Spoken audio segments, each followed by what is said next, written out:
ഇന്ന് ജനുവരി 31, 2026. മേഖലയിൽ തമ്പടിച്ചിരിക്കുന്ന US നാവികസേനയ്ക്ക് തൊട്ടടുത്തായി ഇറാൻ ലൈവ് ഫയർ നേവി ഡ്രില്ലുകൾ പ്രഖ്യാപിച്ചു. ഭീഷണിക്ക് കീഴിൽ ചർച്ചകൾക്കില്ലെന്ന് ഇറാൻ വിദേശകാര്യമന്ത്രി വ്യക്തമാക്കി. US പ്രസിഡന്റ് ട്രംപിന്റെ അഭ്യർത്ഥനപ്രകാരം പവർ ഗ്രിഡ് ആക്രമണങ്ങൾക്ക് റഷ്യ ഒരാഴ്ചത്തെ ഇടവേള നൽകിയിരിക്കുന്നു. അതേസമയം യുദ്ധത്തിൽ റഷ്യൻ ഭാഗത്ത് 12 ലക്ഷം പേർ കൊല്ലപ്പെട്ടതായാണ് റിപ്പോർട്ട്. ജെഫ്രി എപ്സ്റ്റീനുമായി ബന്ധപ്പെട്ട 30 ലക്ഷം പേജുകൾ വരുന്ന രേഖകൾ US പുറത്തുവിട്ടു. ഇതിൽ ഡൊണാൾഡ് ട്രംപ് ഉൾപ്പെടെയുള്ള പ്രമുഖരുടെ പേരുകൾ പരാമർശിക്കുന്നുണ്ട്. ഫണ്ടിംഗ് തടസ്സപ്പെട്ടതിനെ തുടർന്ന് അമേരിക്കയിൽ ഭാഗികമായി ഭരണസ്തംഭനം ആരംഭിച്ചു. തിങ്കളാഴ്ച മാത്രമേ സഭയിൽ ഇതിന്മേൽ വോട്ടെടുപ്പ് നടക്കൂ. കിഴക്കൻ DR കോങ്കോയിൽ കോൾട്ടൺ ഖനി തകർന്ന് 200-ലധികം പേർ കൊല്ലപ്പെട്ടു. അമേരിക്കയുടെ തെക്കുകിഴക്കൻ ഭാഗങ്ങളിൽ അതിശക്തമായ ബോംബ് സൈക്ലോൺ ആഞ്ഞടിക്കാൻ സാധ്യതയുണ്ടെന്ന് മുന്നറിയിപ്പുണ്ട്. പ്രശസ്ത ഹോളിവുഡ് നടി കാതറിൻ ഒഹാര 71 വയസ്സ് അന്തരിച്ചു.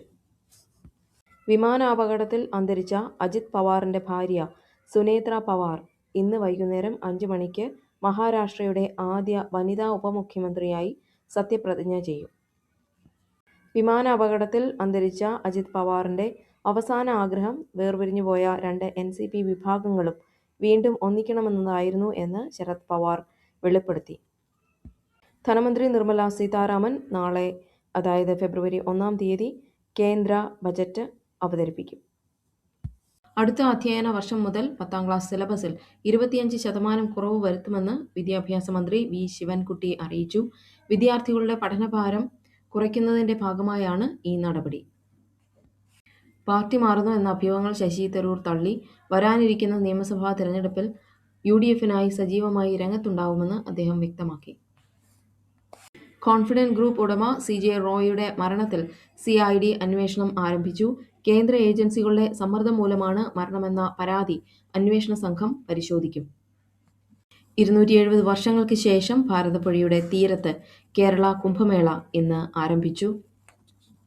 ഇന്ന് വൈകിട്ട് 7 മണിക്ക് തിരുവനന്തപുരം ഗ്രീൻഫീൽഡ് സ്റ്റേഡിയത്തിൽ ഇന്ത്യ-ന്യൂസിലൻഡ് T20 മത്സരം നടക്കും.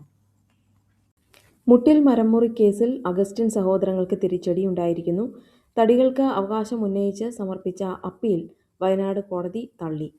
കിറ്റക്സ് ഉടമ Sabu M. Jacob reporter channel ഉടമ ആന്റോ അഗസ്റ്റിനെതിരെ പറയുന്നത് ഇപ്രകാരമാണ്.